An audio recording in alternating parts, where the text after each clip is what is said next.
Et si une simple discussion en famille, chaque semaine, pouvait réellement changer notre façon de vivre? Aujourd'hui, on ne va pas juste parler d'une méthode. Non, on va l'observer en action au cœur d'une famille pour voir comment une sagesse ancienne peut prendre vie aujourd'hui. Tout part de cette question, en fait. Comment est-ce qu'un récit, qui a des siècles, peut faire plus que juste lancer une conversation intéressante? Comment peut-il vraiment, concrètement, influencer notre semaine? C'est tout le défi que la méthode qu'on va voir cherche à relever. Alors, de quoi s'agit-il exactement? On parle de l'étude biblique de découverte, ou EBD. C'est un cadre, une sorte de guide tellement simple que n'importe qui peut l'animer. L'objectif, il est clair, passer de la discussion d'une histoire à sa mise en pratique, puis à sa transmission. Voilà, ça c'est en quelque sorte notre plan de route. Il se décompose en 3 phases bien distinctes qu'on va maintenant explorer pas à pas avec la famille qu'on observe. D'abord, on se connecte. C'est le moment de faire le point, personnellement. Ensuite, on découvre. Là, on plonge vraiment dans l'histoire. Et enfin, on multiplie. Et c'est là que ça devient passionnant, parce que c'est le moment où toute la discussion se transforme en action concrète. On commence donc par cette phase de connexion. Et attention, hein, il ne s'agit pas de parler de la pluie et du beau temps. L'objectif, c'est de créer un espace de confiance, un endroit où chacun peut être vraiment honnête sur ce qui se passe dans sa vie, avant même d'ouvrir le texte. Et cette honnêteté, elle a 2 facettes. D'un côté, on va célébrer les bonnes nouvelles, les victoires de la semaine. Et de l'autre, on va aussi parler des difficultés, du stress bien réel du quotidien. L'idée, c'est d'accueillir la personne en entier, pas juste sa version la plus souriante. On le voit très bien avec cette famille. James, le père, est super content d'avoir eu une subvention pour son association. Rohan a gagné son match de foot. Mais à côté de ça, il y a la vraie vie. Sarah est sous l'eau avec l'organisation d'un anniversaire, James est submergé le paperasse pour un audit, et Diana est en plein dans le stress de ses examens. Pour terminer cette phase de connexion, on aborde la redevabilité. Le groupe se demande tout simplement où en sont les engagements pris la semaine d'avant. Et l'essentiel, ce n'est pas la perfection. D'ailleurs, Rohan admet qu'il a eu besoin d'un petit rappel pour la vaisselle, mais James, lui, a tenu bon. L'idée, c'est vraiment de s'encourager à faire ces petits pas en avant. Allez, on passe au cœur du réacteur, la phase de découverte. C'est ici que le groupe va vraiment se plonger dans l'histoire de la semaine. Et pour l'exemple, ils ont choisi un récit que beaucoup connaissent, celui des 2 fils dans l'évangile de Luc. Après avoir lu le texte une première fois, ils font quelque chose de tout simple, mais d'absolument essentiel. Au lieu de se lancer dans une analyse compliquée, ils font quoi? Chacun raconte l'histoire avec ses propres mots, comme on le ferait à un ami.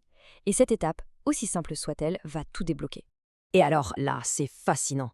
Vous avez 4 personnes qui racontent la même histoire et vous obtenez une richesse incroyable.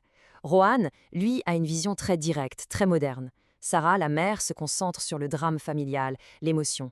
James, le père, y voit une leçon plus analytique sur la différence entre une relation de contrat et une d'alliance. Et Jana, qui anime, voit tout ça comme une grande fête de la grâce. Une seule histoire, mais 4 échos complètement différents. Une fois que chacun a partagé, ils mettent en commun ce que l'histoire leur a appris. Et regardez la profondeur de leur conclusion. Sur Dieu, c'est un père qui court, qui fait la fête, qui ne garde pas de rancune. Et sur les gens, eh bien on peut avoir l'air bien tout en étant complètement perdu, et on est très très rapide pour juger les autres. Et tout ça, ça vient simplement du fait d'avoir raconté une histoire.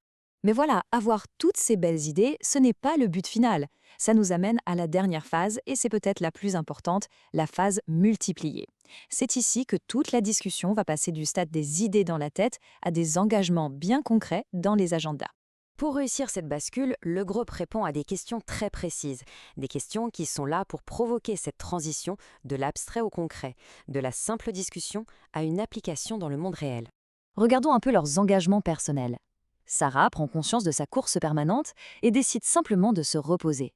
James, qui s'est un peu reconnu dans le grand frère, s'engage à célébrer la réussite d'un collègue. Rohan, lui, va arrêter de se comparer. Et Diana va combattre ses pensées négatives. L'histoire n'est plus un simple texte, elle est devenue un vrai moteur de changement.